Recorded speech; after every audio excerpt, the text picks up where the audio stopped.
All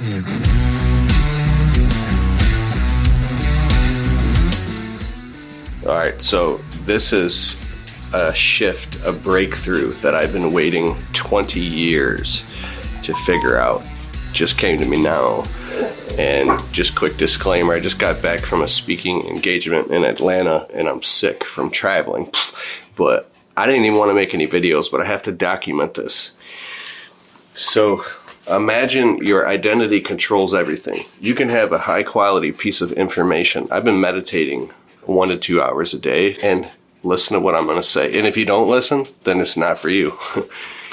Your identity controls everything. When I heard things like that, because I didn't understand what that meant, I've heard that stuff a bunch of times, I just push it off. That's not for me. When the student's ready, the teacher will appear. You can take the same piece of information and put it in front of 100 different people, and depending on the lens in which they look at it through, you're going to get 100 different responses. Do you want me to go in the studio? Okay, my wife's right here. She's hot. Anyways, I was like, I want to do this video right in front of you. All right, even better. Take a person who is in a scarcity victim mindset, who's just making ends meet. Or maybe they got their own little small business and they're just struggling. And now put them next to a person who has a multiple 6 or 7 figure business. They're a seasoned entrepreneur. They know marketing. They know production. They know administration. They know how to facilitate. They understand how business works, and they've made a lot of money, and they've been through processes and workflows, and they live in an opportunity abundant mindset, right? A different identity. Now, give them a piece of information about maybe a great business idea that's relevant. It'll work. The person who is stuck in the victim scarcity mindset might intellectually be very intelligent and awake and understand. They're conscious. They're here and now.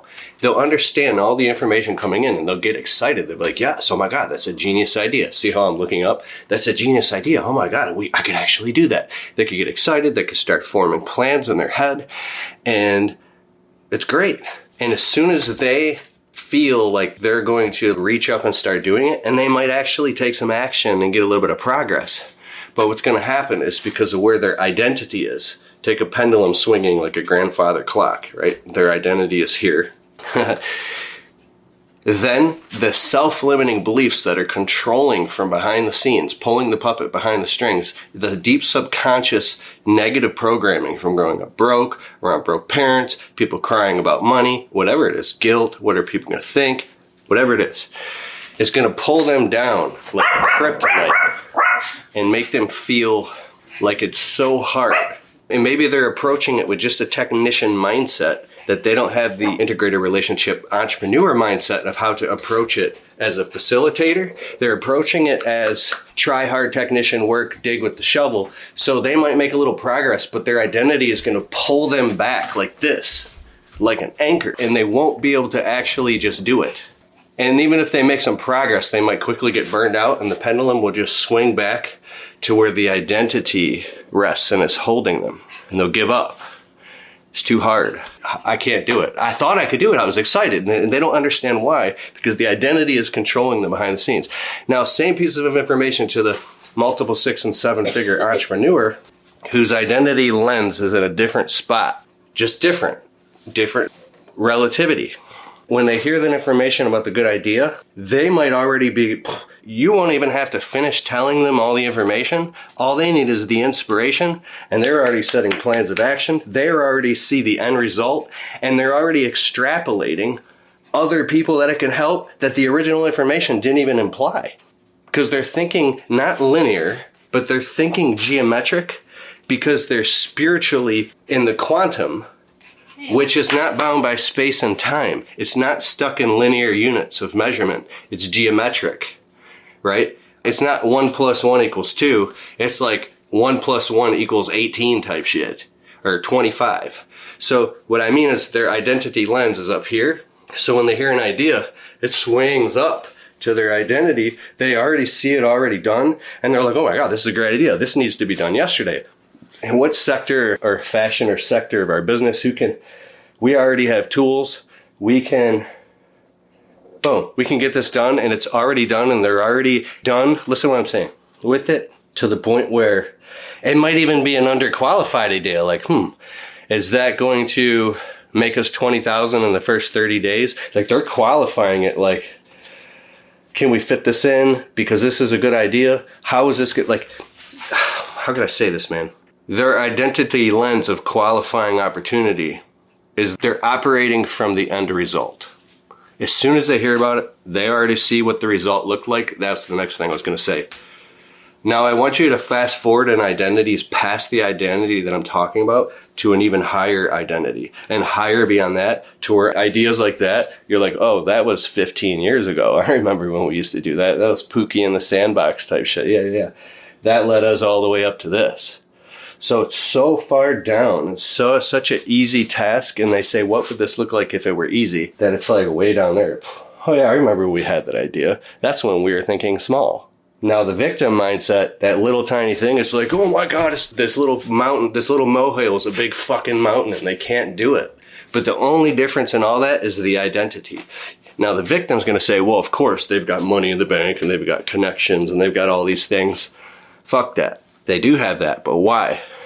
Here's why.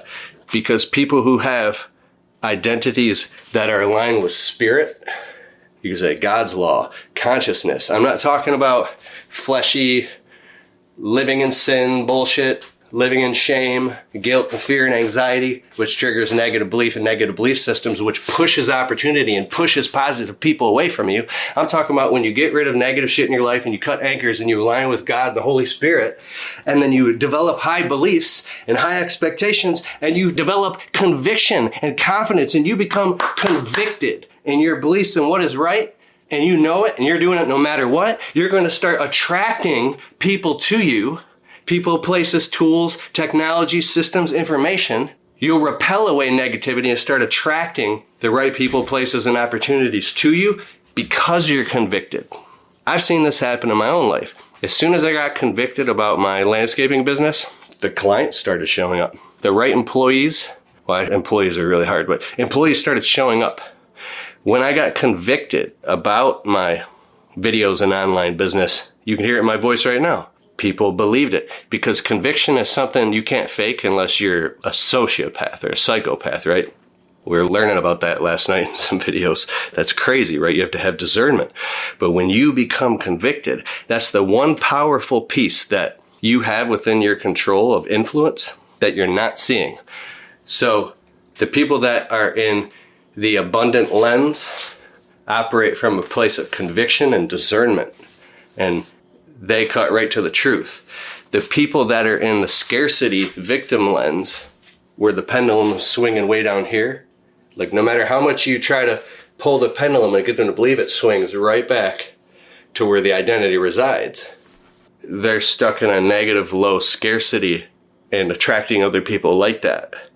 But those belief patterns, because water seeks its own level. But a rising tide raises all boats. And what controls the tide? Well, it's the moon, but let's say that's the identity. So if you move the identity up and you do the inner work inside, loving, forgiving, letting go, aligning with God, then when you raise the identity, right, the pendulum will swing up here to a higher or more, or just, it's not right or wrong or good or bad. It's just relative to the experience of that you're having and others are having of you. And that's all it is. And that's the good news. Why is that good news? Because you can alter it and change it. So when you change the way you see things, the things you see change. Look, I'm sick right now. See, I felt my vibration go down. When I declare that I'm sick, I start coughing. But when I get high energy, the sickness suppresses because the spirit takes over, because you have gross, subtle, and causal. And causal is spirit. At the level of causality, when you go upstream and you solve the fucking problem from upstream or from the root, not from the leaves of the tree, but to the roots of the tree. If you're putting poison in the roots, because you got roots and fruits, and you put poison in the roots of the tree, the leaves and the fruit's going to be all poisoned and fucked up and have spots all over it. But when you get to the root of the problem, right? What's the root of the problem? It could be addiction, it could be demonic, it could be negative beliefs, it could be traumas, it could be your own bullshit, it could be anything, right? But you get to the root of the problem, and what do you do when you got pain and you go to the dentist and you got a wisdom tooth sticking out and you're screaming in pain?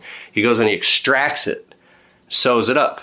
You go home sore, what? A few days later, oh, you feel so much better because the problem was extracted. So you got to give up to go up. So the first thing to do to level up your identity is start giving up and letting go of all the shit that no longer serves you. Stuff that used to. If you study, there's something called in your consciousness called a stable datum. It's a set of beliefs that create an identity that in a storm can blow over palm trees and they'll bend. Imagine there's a storm and you're holding on to a palm tree. It's a hurricane. Everything's blown away. You're so traumatized. The storm's been done for 2 years and you're still holding on to that thing. And people are like, what are you doing? Let go. You're like, are you kidding me? I can't. I'm going to die if I let go. No, you're not. There's no more storm. But you've built a belief system that even though you're suffering, at least you can survive in those beliefs and suffering. Because the fear of the unknown is worse than just suffering in something you know you can survive, because at least you know you can survive. Stepping into the fear of the unknown might mean certain death. The ego doesn't know how to control it or handle it, so it avoids it and rejects it. I always call it monkey bars in the fog. If you can reach up into, through meditation and through prayer, aligning, asking the Holy Spirit for guidance, as repenting, right? Then you can maybe just get a moment or get around people who have different lenses and look and see. It feels uncomfortable, right? Breathe into different identities and say, whoa, oh, that feels uncomfortable. Then you keep asking why? And here's how I want to close this. Why does it feel uncomfortable when all of your life's hopes and dreams and wishes and the highest level of contribution that you can give back and do God's work in humanity and be the best family person and the best to yourself with the best health and get good sleep and live in abundance and success and be able to be a great contributor, so when you die one day and you go to the golden gates, all you hear is, well done, thou good and faithful servant. How do you do all that? Why would you resist that? Why would you resist that? Why would you resist that? Why would I resist that? That's a great question. So you start asking higher and higher and higher questions, and higher levels, higher devils. The devil doesn't want you to ask those questions, because then you'll see that all through all his bullshit and all those lies is actual freedom, where the world's a better place and people are getting saved. It's all a fucking illusion. It's a big smoke screen. So, it's identity. Here's what I wanted to say, that I wanted to close it with this. As soon as you start to make progress in these areas, you got this. You get a notification and you look at it. When you check into social media, I do this, I had this problem myself. You check into the world. When you check into the world, you check out of strategy. You're in strategy, you check into the world, you check out of strategy, and then more time is going by. So it's going to take higher levels of self-discipline. And I don't say self-discipline as in a forceful way. It might take force at first. If you read Dr. David R. Hawkins' Power versus Force, there's things that are powerful. Imagine you can just speak and touch with your finger. And like Jesus said, with the faith of a mustard seed, you can say to the mountain, move, and it will move. Like Moses parted the Red Sea. That's like faith that they're talking about. And if you study all this and you do deep levels of meditation and prayer, you will learn that all of this comes back to faith. Because the definition of faith in things unseen, but faith is really action. What? What do you mean faith is a verb? Here's why. Because faith is putting one foot in front of the other, walking into the unknown. Having faith and courage, the definition of courage is your belief in your own ability to figure things out, right?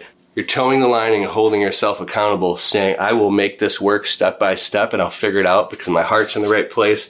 I'm in the right place with God. This is good for me, good for the people around me, and good for the entire world. I'm going to keep moving no matter what because I'm a principle-centered man.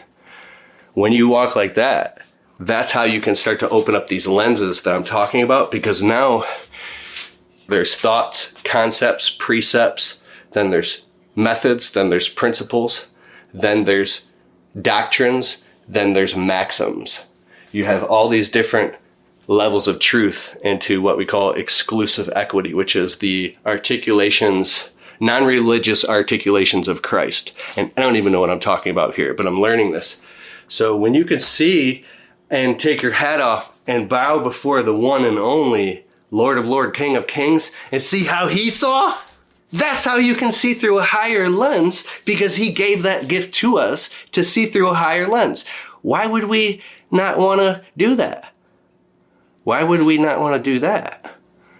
Oh, therein lies the question. So letting go of the old lens, you got to give up to go up to vibrate into the new lens. Or you don't have to vibrate. If you were just it, you will see through the lens. You go to the eye doctor and they're switching the lens in front of you and you're seeing things through different lenses. What if you just switch the lens?